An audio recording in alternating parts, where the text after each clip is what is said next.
فوز أمري إلى الله إن الله بصير بالعباد ولا حول ولا قوة إلا بالله العلي العظيم حسبنا الله ونعم الوكيل نعم المولى ونعم النصير أعوذ بالله من الشيطان اللعين الرجيم بسم الله الرحمن الرحيم الحمد لله الذي لا مضاد له في ملكه ولا منازع له في أمره ولا شبيه له في عظمته ثم الصلاة والسلام على رسوله الكريم الأمي المكي المدني القرشي الهاشمي بالقاسم محمد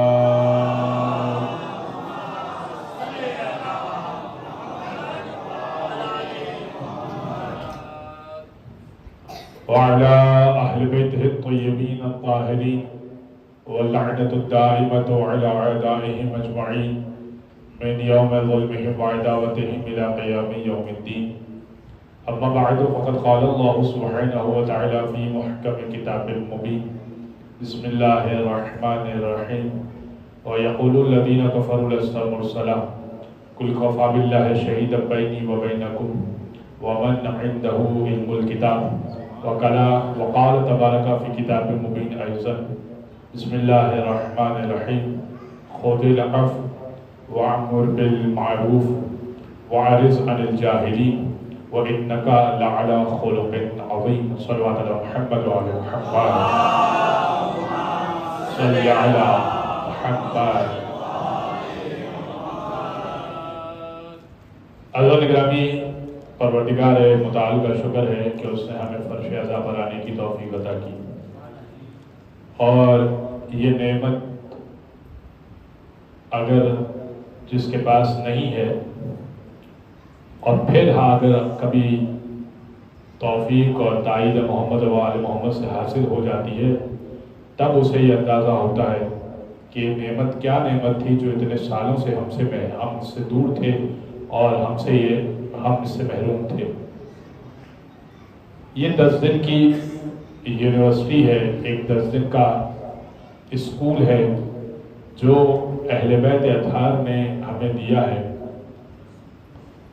اور رسول اسلام نے علمی نشستوں کے حوالے سے یہ فرمایا کہ بادرو ریاض الجنہ، جنت کے ٹکڑوں کی طرف، بلکہ ریاض الجنہ کا مطلب تو یہ ہوتا ہے کہ جنت کا باغ، بادرو ریاض الجنہ، جنت کے باغات کی طرف تیزی دکھایا کرو، جلدی کیا کرو۔ تو سب نے سوال کیا کہ یا رسول اللہ جنت کے باغ کی طرف تیزی کیسے دکھائیں؟ فرمایا مجالست المومنین، مومنین ایمان والے جو مجلس کرتے ہیں، جو بیٹھک کرتے ہیں، جس میں علمی گفتگو ہوتی ہے، وہ جنت کا ٹکڑا بن جاتا ہے، جنت کا باغ بن جاتا ہے۔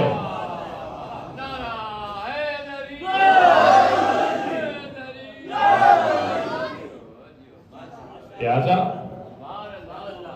یہ جہاں پر ذکر فضائل و مصائب اور اہل بیت ہو جائے، عام ذکر کی بات ہوئی، ابھی تو علمی گفتگو کی بات ہو رہی ہے، ابھی یہ نہیں بات ہو رہی، اور اگر ذکر علی ہو جائے تو یہ 2 گنا عبادت، تو یہ 2 گنا عبادت ہے۔ دیکھیں، ایک تو رسول خدا نے یہ فرمایا کہ جنت کے باغات کی طرف جلدی کرو، تو لوگوں نے سوال کیا کہ جنت کے باغات کون سے؟ فرمایا کہ علمی نشستیں، تو کوئی بھی علمی نشست ہو اور کوئی بھی اس میں صحیح بات بیان ہو رہی ہو تو وہ تو ہے جنت کا باغ، لیکن اگر اس کے اندر علی کا ذکر بھی ہو رہا ہو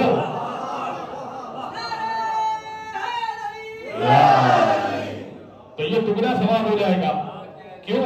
اس لیے کہ فرمایا کہ ذکر علی عبادہ، یہ الگ سے رسول خدا نے فرمایا کہ علی کا ذکر عبادت ہے، یعنی علمی نشست میں بیٹھنا تو عبادت ہے ہی ہے، پھر اس علمی نشست میں بیٹھنے کے بعد علی کا ذکر کرنا اور عبادت ہے.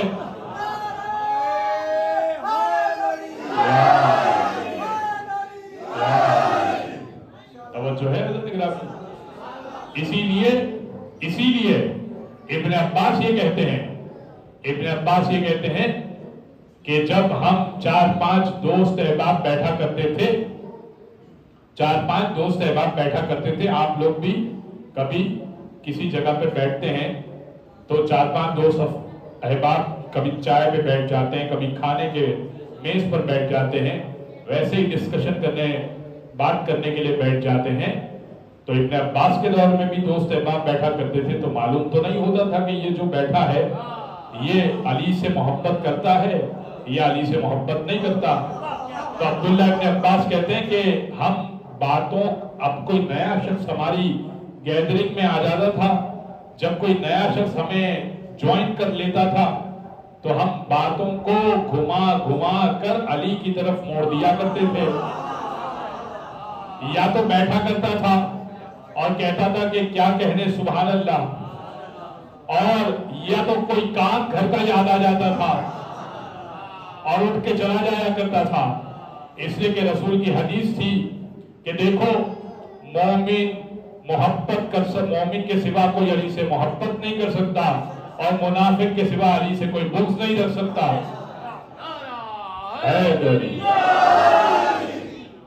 توجہ ہے. اور یہ اس زمانے کے لیے نہیں ہے.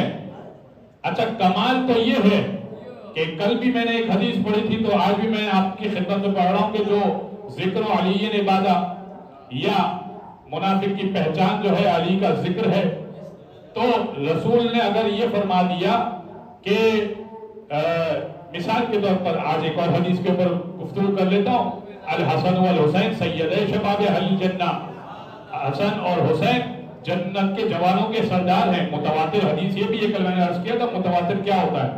متواتر یعنی اتنی آئی ہو کہ یقین ہو کہ یہ رسول اللہ کی حدیث ہے. تو الحسن والحسین سیدی شباب اہل الجنہ, حسن اور حسین جنت کے جوانوں کے سردار ہیں. مولا کے لفظ میں تو شک پیدا کر سکتے ہیں, سید کے لفظ میں شک پیدا نہیں کر سکتے.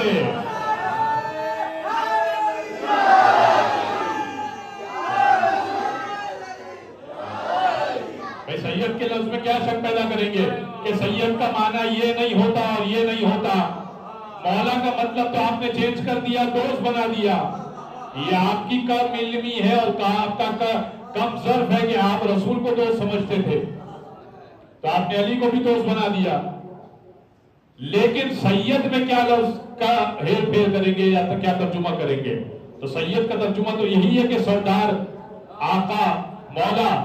اور کمال تو یہ ہے کہ رسول کا کوئی بھی اسٹیٹمنٹ ہو, کوئی بھی کال ہو, تو رسول کے کسی کال کی کوئی ایکسپائری ڈیٹ نہیں ہوا کرتی کہ جو میں بات کر رہا ہوں نا بس یہ اس دور تک کے لیے ہے اور آگے کے دور کے لیے یہ نہیں ہے. الحسن والحسین سید شباب اہل الجنہ, جنت کے جوانوں کے سردار ہیں تو ہیں نہیں, رہیں گے اور ہمیشہ سے ہی تھے.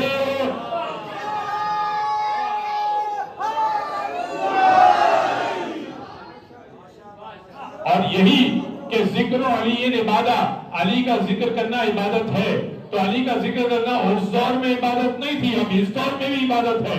اس لیے کہ رسول کبھی بھی یہ نہیں بیان کرتے کہ یہ جو میں بات کر رہا ہوں نا یہ بات ابھی تک کے لیے, اس کے بعد بات ختم ہو جائے گی. رسول کا قول جس طرح قرآن ہوا کرتا ہے نا حجت قیامت تک کے لیے, رسول کا قول قیامت تک کے لیے حجت ہوتا ہے. یہ خود علم و اخلاق رسالت کے اوپر جو میں گفتگو کرنا چاہ رہا ہوں اسی سے میں مربوط کر دیتا ہوں اس بات کو کہ علم رسالت جو ہے وہ دیکھیں میری کہیں بھی بات آج ہو سکتا ہے 2026-27 تک تو ویلڈ ہو, 28 میں ویلڈ نہ رہے. کیوں؟ ممکن ہے عہدے سے برطرف کر دیا جاتا ہے. انسان کبھی اس لیول پہ نہیں رہتا, اس لائق نہیں رہتا, حالات ویسے نہیں رہتے. لیکن رسول کا قول تو ایسا نہیں ہے. رسول نے کہہ دیا کہ ذکر و علی عبادہ, تو علی کا ذکر اس وقت بھی عبادت ہے, آج بھی عبادت ہے. اور اگر رسول نے کہہ دیا کہ منافق کی پہچان علی کا ذکر ہے, تو اس دور میں بھی ہے، آج بھی ہے حیدری علی علی علی علی علی علی علی علی علی علی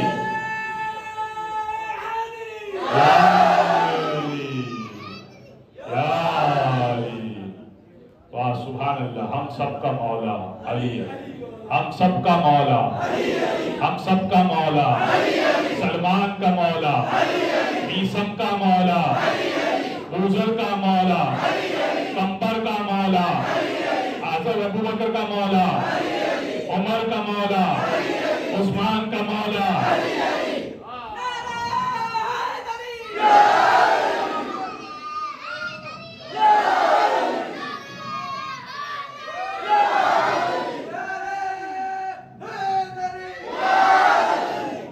جو ہے سب کا مولا. جب کہہ دیا سب کا مولا تو سب کا مولا.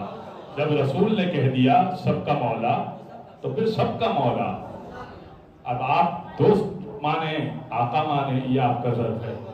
تو عزیزان گرامی، بات یہاں تک آئی ہماری کل کہ رسول اسلام کو 3 باتیں اللہ نے تعلیم دی: خذ العفو وَأَمُرْ بِالْعُرْفِ وَأَعْرِضْ عَنِ الْجَاهِلِينَ. کل میرے ایک بھائی نے میرے ایک بھائی سے یہ بات کہی تھی اور میں نے چاہا کہ اس کے اوپر بھی کچھ بات کر لوں، اگرچہ یہ ہمارے عنوان ہی سے مربوط ہے. اور میرے بھائی نے کہا تھا کہ جب آپ یہ بات کرتے ہیں، کہ جب مولانا صاحب یہ بات کرتے ہیں کہ مولا علی کو کسی نے کچھ کہہ دیا تو ہمیں یا کچھ دھکا دیا تو ہمیں برا محسوس ہوتا ہے. یہ میرے برادر مومن کی محبت ہے علی ابن ابی طالب سے. لیکن یہ یاد رکھیے، علی نے زندگی امام بن کے تو گزاری ہے مگر عام طریقے سے گزاری ہے. کل میں نے جو واقعہ پیش کیا تھا آپ کی خدمت میں، وہ واقعہ یہی تو پیش کیا تھا آپ کی خدمت میں کہ جو وہ شخص آیا تھا اور آنے کے بعد کہہ رہا تھا کہ مولا مجھے اسم اعظم بیان کیجئے. تو امام نے کہا تھا کہ جا پل پر جا کر دیکھا کیا ہو رہا ہے. تو اس نے کہا تھا کنفرم ظلم ہو رہا ہے. میں دوہرا اس لے رہا ہوں کہ کچھ لوگ حاضر تھے کچھ لوگ نہیں تھے، تو کچھ دوہرا کر پھر میں کچھ اور بات پیش کرنا چاہ رہا ہوں. تو اس نے کہا تھا کہ مولا کنفرم ظلم ہو رہا ہے. کہا اگر تیرے پاس اسم اعظم ہوتا تو کیا کرتا؟ کہا تباہ و برباد کر دیتا جس پہ ظلم ہو رہا ہے. کہا تو جس پہ ظلم ہو رہا ہے نا وہ بوڑھا شخص، اس کے پاس جو اسم اعظم ہے وہ اس کے پاس ایک اسم اعظم ہے اور امام کے پاس 72 اسم اعظم تھے. مگر امام عمومی طور پر جس طرح سے عام افراد زندگی گزارتے تھے، اہل بیت اطہار اس طریقے سے زندگی گزارتے تھے. ورنہ کیا مشکل تھا علی کے لیے پہلی مرتبہ ہی خلافت حاصل کر لینا؟ کوئی مشکل تھا؟ نہیں تھا مشکل. بس لیکن عزیزان گرامی، میں آپ کی خدمت میں ایک اور بات، احنف ابن خنیس یہ ایک صحابی ہے اور کہتے ہیں کہ مجھے بہت جی چاہتا تھا کہ میں علی کے ساتھ جو ہے وہ افطار کروں، کیونکہ جب علی افطار کرنے بیٹھا کرتے تھے نا مولا کائنات، تو ان کے لیے خاص طرح کی تھیلیاں آتی تھی. زمانہ عہد خلافت چل رہا ہے، ظاہری خلافت مولا کی چل رہی ہے. تو جب مولا کائنات افطار کرنے آیا کرتے تھے تو خاص تھیلیاں آتی تھی جس میں مہر لگی ہوئی ہوتی تھی. تو احنف کہتے ہیں کہ میں نے یہ سوچا کہ بھائی اس کے اندر خاص قسم کا کھانا ہوگا، کوئی خاص قسم کی غذا ہوگی.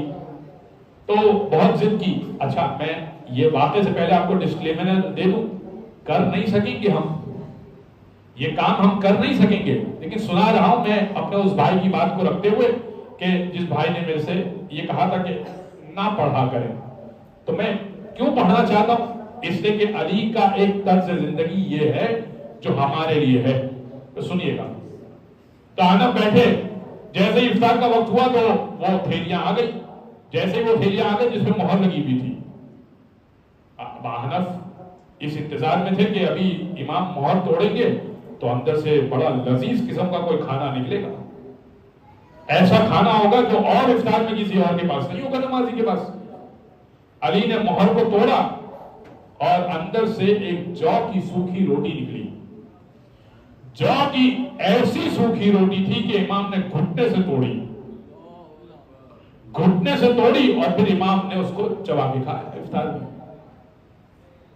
حنف کہنے لگے کہ یا علی یہ اگر روٹی تھی تو اس کو سیل میں رکھنے کی کیا ضرورت تھی نا, تالے میں رکھنے کی کیا ضرورت تھی, اس میں سیل لگانے کی کیا ضرورت تھی, مہر لگانے کی کیا ضرورت تھی, وہ یہ ایسے ہی رکھ دیتے. اس کو کون چوری کرنے والا تھا یا اس کو کون لے کے جانے والا تھا, یہ روٹی تو ٹوٹ نہیں رہی اور کوئی کھائے گا نہیں اس کو. امام نے فرمایا میرے بچے محبت میں کبھی کبھی اس پہ روغن لگا دیتے, تیل لگا دیتے ہیں, اور میں اس وقت خلافت کے عہدے پر ہوں, اور ایسا نہ ہو کہ کوئی غریب قیامت میں یہ کہے کہ علی جب افطار پہ بیٹھا کرتے تھے نا تو روغن لگی ہوئی روٹی کھایا کرتے تھے, میں اس لیے بغیر روغن کے روٹی کھاتا ہوں, اور مہر اس لیے لگائیے کہ میرا بچہ محبت میں اس پہ روغن نہ لگا دے. تو جو ہے یہ علی ابن ابی طالب کی زندگی ہے. نفس اس قدر مسمحل کہتے ہیں ناتواں کو جس میں طاقت نہ ہو. نفس جان, انسان کی جان کو بولتے ہیں نفس اس قدر مسمحل, نانے جو توڑے نہ ٹوٹے. توجہ ہے, سمجھ میں آ رہی ہے؟ نفس اس قدر مسمحل, نانے جو توڑے نہ ٹوٹے, اگر توڑنا چاہے تو باب خیبر توڑ دے.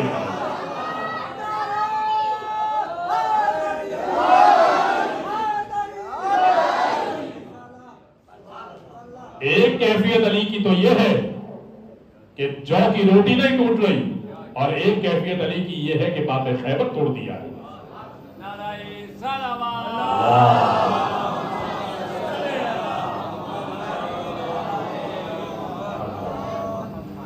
لہذا مولا کائنات اس طریقے سے چلا کرتے تھے جس طرح عام زندگی گزارنی ہوتی تھی, بلکہ امام فرماتے تھے کہ میں اس طریقے سے گزارنا چاہتا ہوں کہ غریب ترین کی کا جو طرز و طریقہ ہے اس طریقے سے. ہاں اگر تمہیں دسترخوان اچھا کھانا ہے, اچھی غذا کھانی ہے تو جاؤ حسن کے دسترخوان پر. تو اعتراض کرنے والے نے یہ بھی اعتراض کیا کہ ہم دونوں اماموں کو دیکھ رہے ہیں, باپ کے پاس جاتے ہیں تو سوکھی روٹی ہے, اور بیٹے کے پاس آتے ہیں تو دسترخوان کیا نہیں ہے جو اس کے دسترخوان پر سجا ہوا نہیں ہے. اعتراض ہے نا, کیا نہیں ہے جو اس کے دسترخوان پر موجود نہیں ہے. امام اعظم کے دسترخوان پہ مولا کائنات کے پاس آ کر اعتراض کر رہا ہے. تو امام نے فرمایا اس وقت میں برسر خلافت ہوں اور مجھے غریب ترین کے حساب سے زندگی گزارنی ہے, اور اللہ نے حسن کو بہت نوازا ہے, اور قرآن میں پروردگار نے کہا ہے کہ اما بنعمت ربک فحدث, جو اللہ نے تمہیں نعمتیں دی ہیں وہ بیان کیا کرو. تو یہ طریقہ زندگی کا اچھا نہیں ہے کہ اللہ نے آپ کو دیا بہت ہو لیکن گھر میں آپ جو ہے وہ دال روٹی کھا رہے ہیں. اللہ نے دیا بہت ہے, روز کھا سکتے ہیں قورمہ روٹی, لیکن کھا پھر بھی دال روٹی رہے ہیں. یہ پسندیدہ نہیں ہے, مولا کو بھی نہیں پسند ہے, یہ مولا حسن کو بھی نہیں پسند. مولا فرما رہے میں اس وقت برسر خلافت ہوں تو مجھے تو غریب کے حساب سے چلنا ہے. اس غریب کے حساب سے اس لیے چلنا ہے کہ غریب یہ نہ کہے کہ میرا امام جو امام وقت ہے وہ تو کیا کیا کھا رہا ہے اور میں تو غریب ہوں, میرے دسترخوان پہ تو کچھ بھی نہیں ہے. لیکن حسن ابھی برسر امامت نہیں ہے, برسر خلافت نہیں ہے, ابھی عہدہ امامت حسن نے نہیں سنبھالا. اور پھر اعتراض کرنے والے سے امام نے کہا لیکن جب حسن کو یہ عہدہ امامت پہ پاؤ گے تو یقین جانو علی سے مختلف طرز و طریقہ نہیں پاؤ گے. یہ جو دسترخوان ہے امام حسن کا جتنے واقعات ہیں یہ دور اور عہد علی کے ہیں. مولا کائنات کے دور کے بعد امام حسن کا دسترخوان پھر نہیں سجا. جب امام حسن کی امامت شروع ہو گئی پھر دسترخوان امام حسن نہیں لگتا تھا کہ اتنا دسترخوان سجا ہوا ہے, اتنا دسترخوان سجا ہوا ہے کہ لوگ یہ کہیں کہ واہ حسن کے گھر میں تو بہت کچھ ہے اور ہم تو غریب زندگی گزار رہے ہیں. امام نے اس طرح سے زندگی نہیں گزاری. دوسرا واقعہ سنیے گا، مولا کائنات کے گھر میں ایک مہمان اچانک آ گیا، گھر میں کھانے کو کچھ بھی نہیں۔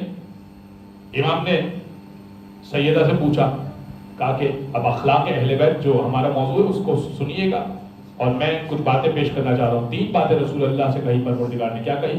خذ العفو، معافی کو تھام کے رکھیے، وامر بالعرف، نیکی کا حکم دیجیے۔ بعض دفعہ انسان سوچتا ہے کہ میں دوسروں کو نیکی کا کیا حکم دوں، مجھ میں تو خود یہ برائی ہے۔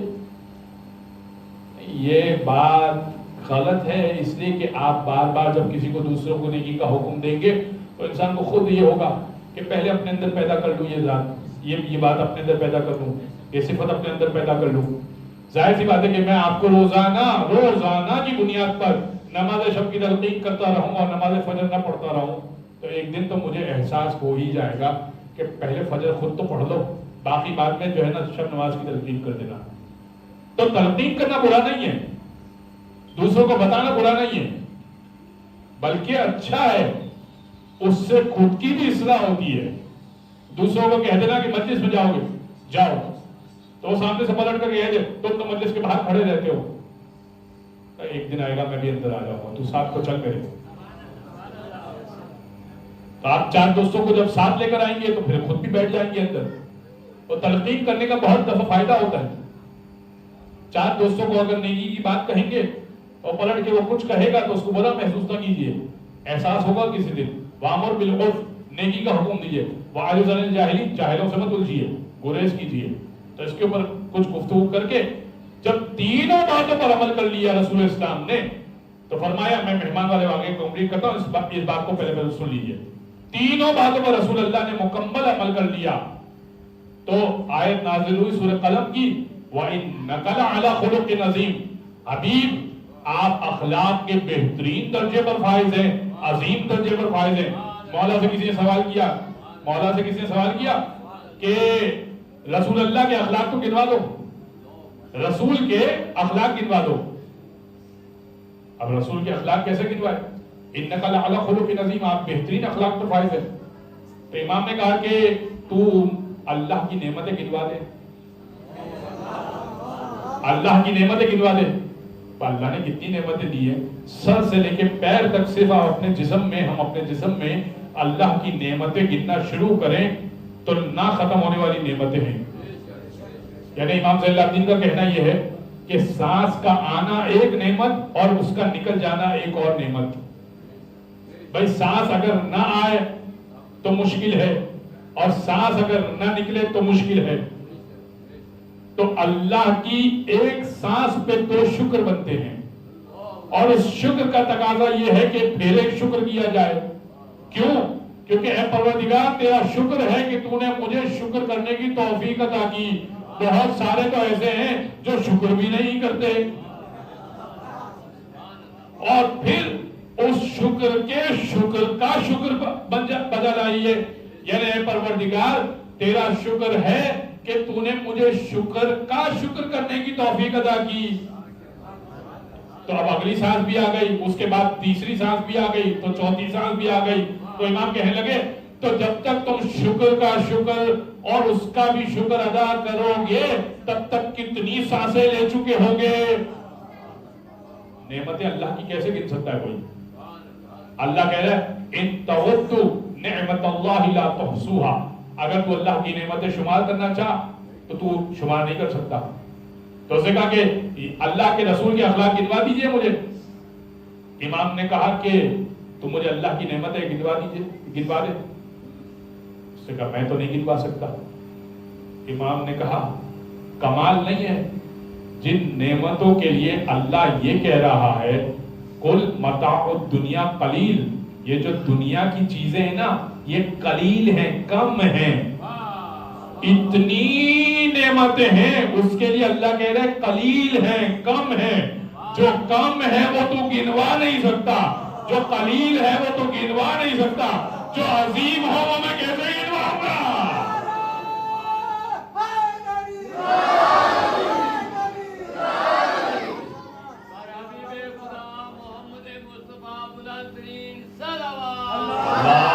اللہم صلی علی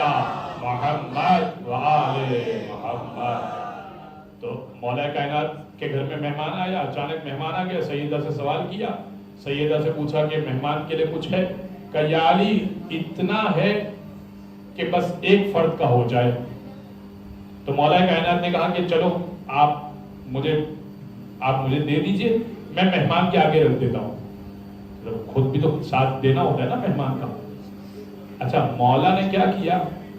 مولا نے کیا یہ کہ چراغ گل کر دیے، اپنے آگے جو جسے کہیے تسلا، یہ جو مرتبان تھا اس میں ویسے ہی رکھ دیا، سامنے والے کے آگے کھانا رکھ دیا، تسلا خالی امام کے آگے، سامنے والے کے آگے کھانا رکھا ہوا، چراغ گل کر دیے، اندھیرا کر دیا، اور بس برتن میں ہاتھ ڈال کے اور منہ کی طرف لے جاتے ہیں، اور اس کو یہ محسوس ہوتا ہے کہ علی کچھ کھا رہے ہیں، مگر علی کچھ کھا نہیں رہے، اس کا ساتھ دے رہے ہیں۔ ایسا اخلاق کس کا ہوگا؟ اس کا ذکر قرآن میں سورہ حشر میں کیا ہے، یؤثرون بہ علی انفسہم ولو کان بہم خصاصہ، کہ یہ وہ لوگ ہیں کہ یؤثرون علی انفسہم ولو کان بہم خصاصہ، یہ وہ لوگ ہیں کہ جو وہ چیز دیتے ہیں جس کی ان کو خود ضرورت ہوتی ہے، جس کی ان کو خود ضرورت ہوتی ہے وہ چیز دے دیا کرتے ہیں۔ یہ بہت مشکل کام ہے، یہ اہل بیت اطہار کر سکتے ہیں کہ آپ کو کسی چیز کی ضرورت ہے تو کوئی آپ سے مانگے تو آپ کہتے تھے کہ بھئی یہ تو میری اپنی پرسنل یوز کی چیز ہے، یہ تو میں نہیں دے سکتا، اگر ایکسٹرا ہوتی تو میں دے دیتا، اضافی ہوتی تو میں ضرور دے دیتا، فی الحال تو میرے پاس نہیں ہے۔ لیکن اہل بیت اطہار وہ ہیں کہ جو وہ بھی دے دیتے ہیں کہ اگر کسی اور کو ضرورت ہو اور خود بھی ضرورت ہو تو دوسرے کو دے دیا کرتے ہیں۔ لہذا عام طریقے کی زندگی علی گزارا کر رہے ہیں۔ لہذا میں کل ایک بات پیش کرنا چاہ رہا تھا جو آج میں پیش کروں گا۔ جب ختم مرتبہ مدینہ میں داخل ہوئے، جب مدینہ میں، اچھا یاد رہے آپ کو، اور یہ بات انشاءاللہ شاید 2 سے 3 دن چلے گی، مدینہ میں جب داخل ہوئے تو کیسے داخل ہوئے؟ مکہ سے ہجرت کیے مگر سیدھا مدینہ میں داخل نہیں ہوئے، قبا کی وادی میں رکے، اس لیے کہ علی کو بستر پہ سلایا ہوا تھا، علی کو بستر پہ سلایا ہوا تھا۔ اور یہاں روک کر ایک بات کہوں گا، ایک اور جگہ پہ یہ بات کہی تھی لیکن بہت مناسب ہے کہ ایک بات کر دوں، اس لیے کہ یہ اعتراض بہت کیا جاتا ہے تو میں نے سوچا کہ میں آپ کو کر دوں۔ اور وہ اعتراض کیا ہے؟ نعوذ باللہ کہتے ہیں کہ بھائی فلاں یہ تھے اور علی کا قد نعوذ باللہ چھوٹا تھا، کہتے نا۔ اب دیکھیں کوئی فضیلت کسی کو ملتی نہیں ہے تو علی کے اندر نقص نکالنے کی کوشش کرتے ہیں۔ اس کا بہت آسان سا طریقہ یہ ہے، اور جواب یہ ہے کہ اگر نعوذ باللہ من ذالک یہ معاملہ ہوتا، نبی نے علی کو اپنے بستر پہ سلایا ہے، تو جب آپ علی کے قد کے بارے میں بات کر رہے ہیں تو در حقیقت نبی کے قد کے بارے میں بات کر رہے ہیں۔ سلامت رہو بچے۔ اور دوسری بات یہ کہ جناب عائشہ کہتی ہیں کہ جب رسول چادر کو تان کے سویا کرتے تھے تو چادر میں سے نور نکلا کرتا تھا، یعنی ہمیں یہ معلوم کرنا مشکل نہیں ہوتا تھا۔ اگر 4 افراد اور لوگ جنگ پہ بھی جایا کرتے تھے رسول اسلام کے ساتھ تو ظاہر ہے کہ وہ شفٹ لگا کرتی تھی، ظاہر ہے کہ وہ ترتیب سے کچھ لوگ پہرا دیا کرتے تھے اور کچھ لوگ آرام کرتے تھے۔ تو جب رسول کی باری ہوتی تھی آرام کرنے کی اور دیگر اصحاب کی باری ہوتی تھی آرام کرنے کی تھی، تو اصحاب آرام کر رہے ہیں اور رسول آرام کر رہے ہیں، ان میں سے پتہ لگانا ہو کہ کون ہے، اور اگر سب نے پوری چادر لی ہوئی ہے، سر تک چادر لی ہوئی ہے، وہ کیسے پتہ چلے گا؟ وہ پتہ ایسے چلتا تھا کہ رسول کی چادر میں سے نور نکل رہا ہوتا تھا۔ یہ جناب عائشہ بھی کہتی ہیں کہ گھر میں نور اتنا نکلتا تھا کہ ہمیں سوئی ڈھونڈ لیا کرتی تھی۔ ٹھیک ہے، تو اب اس کا مطلب یہ ہے کہ بستر رسالت پر اسی کو سلایا جا سکتا ہے کہ جب وہ چادر کو تان لے نور نکلے.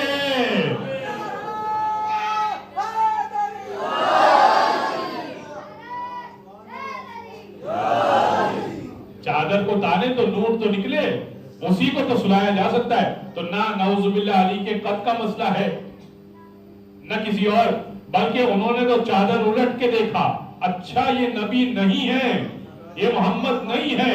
ہم سمجھ رہے تھے کہ محمد اسی مقالتے میں, ورنہ تو وہ فوری طور پر دیکھتے اور فوری طور پر پلٹ جاتے, وہ پیچھا کرتے محمد مصطفیٰ کا. اچھا جب رسول نے ہجرت کر لی, مدینہ والے چاہتے تھے کہ مدینہ میں داخل ہو, مگر رسول مدینہ میں داخل نہیں ہوئے, قباء کی وادی میں رکے. مسجد قباء اسلام کی پہلی مسجد ہے, اسلام کی پہلی مسجد مسجد نبوی نہیں ہے, یہ توجہ رہے اس بات پر. اسلام کی پہلی مسجد مسجد قباء ہے. قباء کی وادی میں جب رکے تو لوگوں نے کہا کہ کس کا انتظار ہے؟ فرمایا کہ علی اور فواطم کا انتظار ہے. فاطمہ جو ہماری بنو ہاشم کی فاطمہ ہے, فاطمہ بنت اسد, فاطمہ بنت محمد, جتنی فاطمہ ہیں بنو ہاشم میں, وہ سب کو لے کر آ رہے ہیں علی. دوسرا امانتیں واپس کر کے آ رہے ہیں علی, لہذا انتظار ہے. تو رسول خدا وہاں رکے. بات چونکہ طولانی ہو جائے گی اور ہمارا موضوع بھی نہیں ہے کہ وہاں پر سارے کیا واقعات پیش ہے, تاریخ کی گفتگو ہے.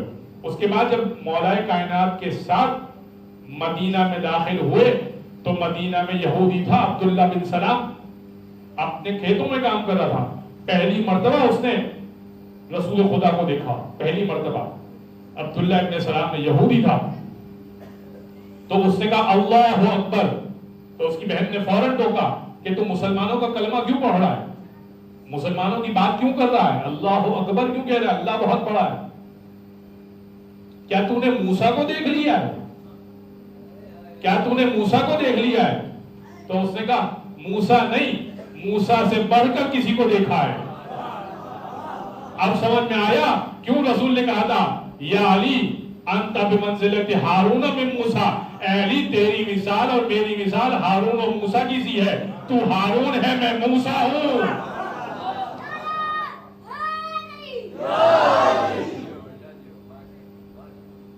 تو اب رسول آئے, رسول نے 5 باتیں کہی. 4 باتیں حکم تھا یعنی پیغام رسالت تھا, 5ویں بات اس کا نتیجہ تھا. میں پیش کرنا چاہتا ہوں, سنیے گا اس کو. پہلی بات جو رسول نے کہی افشوا السلام. ابھی دین نہیں پھیلانا چاہ رہے رسول, مکہ سے شروع کیا ہے, اب یہاں مدینہ میں آئے ہیں. مدینہ میں بھی کچھ لوگ تو رہتے ہیں نا جو رسول کو نہیں مانتے. کہ افشوا السلام, سلام کیا کرو, سلام کیا کرو. یعنی آدھا دین جو فتح کیا نا رسول نے سلام کے ساتھ. افشوا السلام واطعموا الطعام وصلوا الارحام صلوا باللیل الناس والنیام الناس بالنیام تدخلوا الجنہ بالسلام. کیا فرمایا؟ سلام کیا کرو, افشوا السلام واطعموا الطعام, اور کھانا کھلاؤ, وصلوا ارحام. تیسری بات جو رسول نے کہی وہ یہ کہی رشتہ داریاں نبھاؤ. چوتھی بات کہی کہ نماز پڑھو, رات کے وقت جب لوگ سوئے ہوئے ہوں تدخلوا الجنہ بالسلام, جنت میں سلامتی کے ساتھ داخل ہو جاؤ. 4 باتیں رسول اللہ نے کہی, سلام, کھانا کھلاؤ, رشتہ داری نبھاؤ, رات کی تاریکی میں نماز پڑھو. 4 باتیں اگر کر لو جنت میں سلامتی کے ساتھ داخل ہو جاؤ. ایک بات کر کے میں منزل وسائل پر آؤں گا. افشوا السلام, اتنا ہر ایک کو سلام کیا, اور یہ آپ کر کے دیکھیے گا. سلام میں پہل, سلام میں پہل, سلام میں پہل. اخلاق اہل بیت سمجھا رہا ہوں میں, کل اس کے اوپر میں اس کے تفصیل سے گفتگو کروں گا. آج بس ایک واقعہ سنا کے میں بس آ جاؤں گا منزل وسائل پر. سلام کریں, حدیث میں وارد ہوا رسول نے فرمایا سوار جو ہے پیدل کو سلام کرے. گاڑی میں ہوں آپ یا بائک پہ ہوں آپ, کسی پیدل کو سلام کریں, مشکل کام تو ہے, لیکن اندر کا بت ٹوٹے گا. اور بڑا چھوٹے کو سلام کرے, یہ بھی مشکل کام ہے. اور اعلیٰ عہدے والا کم عہدے والے کو سلام کرے, یہ تو دیکھنے میں آتا ہے کہ امپلائیز باس کو سلام کرتے ہیں.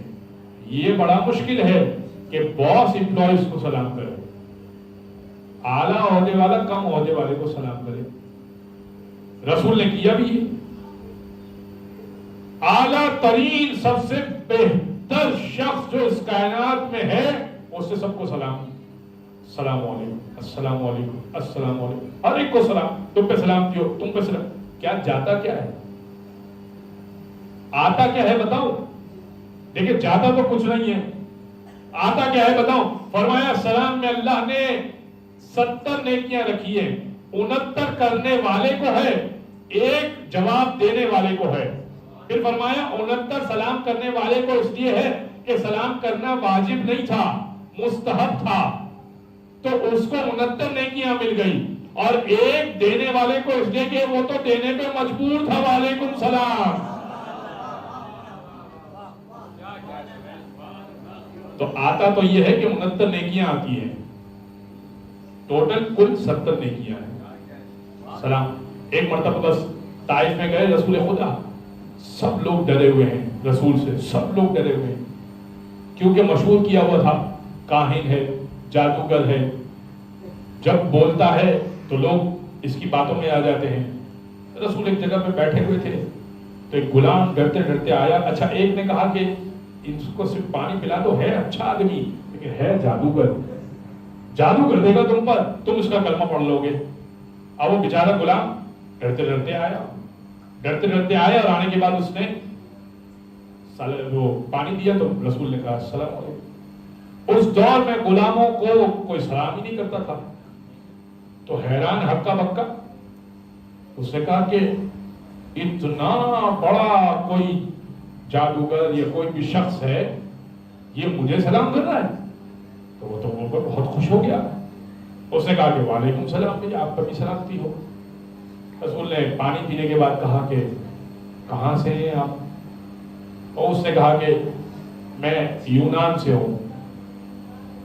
رسول نے فرمایا کہ اچھا, میرے بھائی یونس کی بستی سے ہیں آپ. فرمایا یونس کا, میرے ہی سلسلے میں اوپر اگر چلے جائیں تو ایک نبی یونس گزرے ہیں, تو وہ بھی جس بستی میں رہتے ہیں آپ بھی اسی بستی سے ہیں. تو وہ تھوڑی دیر کے لیے بیٹھ گیا, وہ اپنی بات کرنے لگا, رسول اس کی بستی کی بات کرنے لگے کہ تمہاری بستی کیسی ہے, وہاں کے لوگ کیسے ہیں. بس 10 منٹ گزری, کھڑا ہو گیا, اشہد ان لا الہ الا اللہ واشہد انک محمد رسول اللہ. آپ ہیں محمد جو اللہ کے رسول ہیں. کہاں سے بات شروع ہوئی تھی؟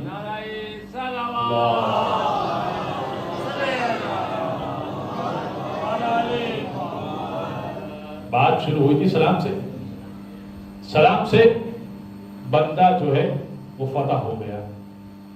بعض چیزیں انسان جبر سے نہیں سلامتی کے ساتھ کر سکتا ہے, مگر ہاں جب معاملہ ایسا ہو کہ فرزند رسول سے بیعت کا مطالبہ کر لیا جائے, وہاں پہ کسی قسم کی ٹالرنس, کسی قسم کی برداشت اور کسی قسم کی نیگوسیشن نہیں ہو سکتی, کسی قسم کی سوچ بچار نہیں ہو سکتی. حسین نے بھی وہی طریقہ اختیار کیا جو ان کے جد رسول خدا نے اختیار کیا تھا. 13 مقامات پہ امام حسین رکتے رکتے گئے تھے, اس میں سے ایک مقام پہ رکے تھے. جب رکے نا تو خانہ بدوش سمجھتے جن کا کوئی گھر وغیرہ نہیں ہوتا, وہ جگہ جگہ رکتے ہیں. کہ خیمہ لگا ہوا تھا خانہ بدوشوں کا.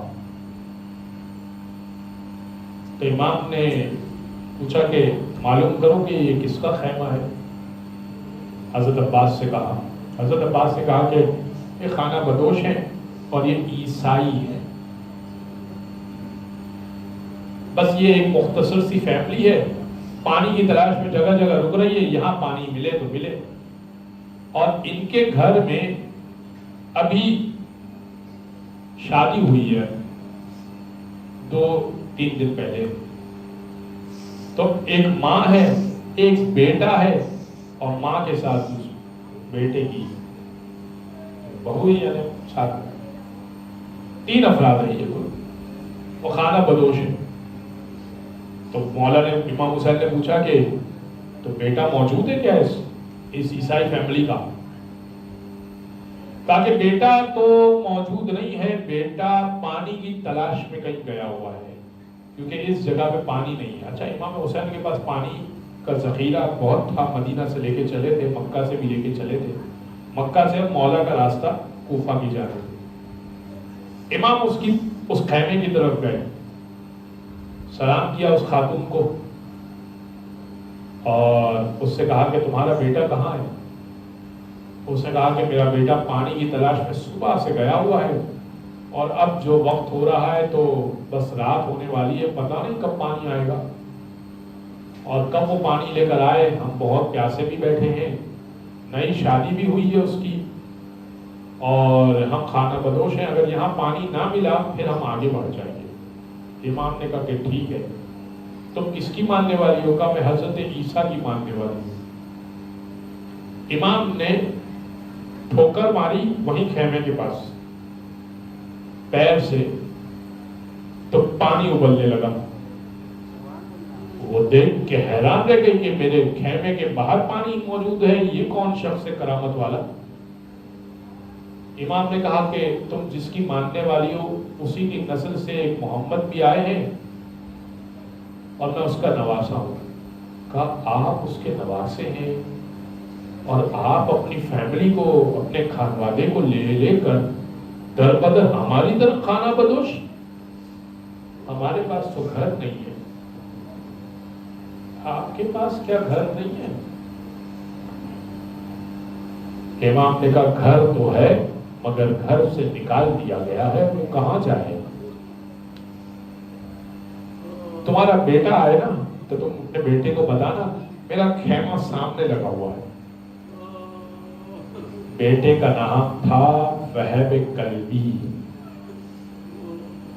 وہب آنے کے بعد ماں سے کہا اماں یہ پانی تو باہر اتنا ہے، میں تو بڑی دور سے اتنا سا پانی لے کر آیا ہوں، یہ کس نے پانی جاری کیا؟ خود بخود کیسے ہو سکتا ہے؟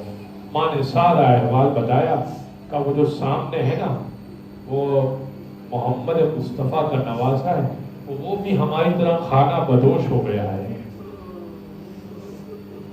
وہاں آئے، امام حسین سے تنہائی میں کچھ دیر باتیں کی. کیا باتیں ہوئی تاریخ میں یہ لکھا ہوا تو نہیں ہے، مگر دوبارہ خیمے میں آئے، اپنی بیوی سے کہنے لگے اگر تو جانا چاہتی ہے تو میں تجھے آزاد کر دیتا ہوں. ماں سے کہنے لگے ماں ویسے ہی تو خانہ بدوش ہے، میرے ساتھ چلنا چاہے تو چل، نہیں چلنا چاہے تو تیری مرضی، میں تو اس کے ساتھ جا رہا ہوں، یہ بڑا پریشان ہے اور میں اب اس پر ایمان لے کر آیا ہوں اور اس کا کلمہ پڑھ چکا ہوں. یہ حسین ابن علی ہے، یہ حسین ابن علی ہے، ان کا اگر چھوٹا بچہ بھی ٹھوکر مارے نا تو پانی نکل سکتا ہے.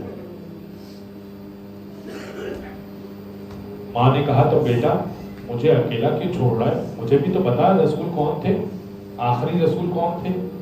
ماں بھی ایمان لے آئی. زوجہ کہنے لگی وہب مجھے طلاق نہ دینا، مجھے بھی اپنے ساتھ رکھو. زوجہ بھی ایمان لے کر آئی. عاشور کے دن وہب آ گئے، مولا مجھے اجازت ہے میں شہید ہو جاؤں، جنگ کی اجازت ہے؟ اچھا ماں نے کہہ رکھا تھا وہب جب تک تیرا مرا ہوا منہ نہیں دیکھوں گی نا تو میں تجھ سے راضی نہیں ہوں گی. بار بار وہب آتے، بار بار حسین کہتے وہب تم تو ہمارے مہمان ہو، راستے میں ملے تھے، ساتھ آ گئے ہمارے، اب ہم کیا مہمانوں کو جنگ پہ بھیجیں گے؟ یہ حسین کی کریمی آپ ملاحظہ کریں کہ مہمانوں کو ہم جنگ پہ بھیجیں گے. کہ مولا مگر آپ تو دیکھیں نا، تو کیا آپ علی اکبر کو بھیجیں گے؟ تو کیا آپ قاسم کو بھیجیں گے؟ مولا میری جان کس دن کام آئے گی؟ مولا میری جان آپ پر قربان ہو. وہب نے بڑی ضد کی. ہاں پھر وہب کی ماں بھی آئی. ماں کہنے لگی آقا اس بچے کو اجازت دے دینا. بس ایک مرتبہ اس نے اجازت لے لی، بہت منوایا حسین ابن علی کو. دور سے امام حسین دیکھ رہے تھے، ماں بھی در خیمہ سے دیکھ رہی تھی، پردہ اٹھا کر دیکھ رہی تھی۔ اچھا جب قاتل نے وہب پر حملہ کیا نا، جیسے ہی حملہ کیا نا تو اس سے دیکھ لیا کہ ماں دیکھ رہی ہے۔ جیسے ہی اس نے دیکھا نا کہ ماں دیکھ رہی ہے، وہ فوراً اس سے گرز مارا۔ جیسے ہی گرز مارا نا، بس میرے جملے تمام ہو گئے، آپ کی آنکھوں میں آنسو آ گئے۔ جیسے ہی اس نے گرز مارا نا، جیسے ہی وہب زمین پر آئے، وہ اس کے سینے پر سوار ہو گیا۔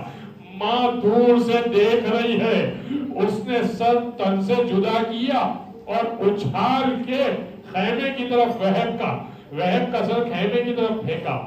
کچھ دیر تو ماں نے بڑا پیار کیا اپنے بچے کو، ہاں مجھے تو وہ ننھا سر یاد آ رہا ہے جو علی اصغر کا سر ہوگا ابھی، جس پہ چند دو دن بعد گریا کریں گے۔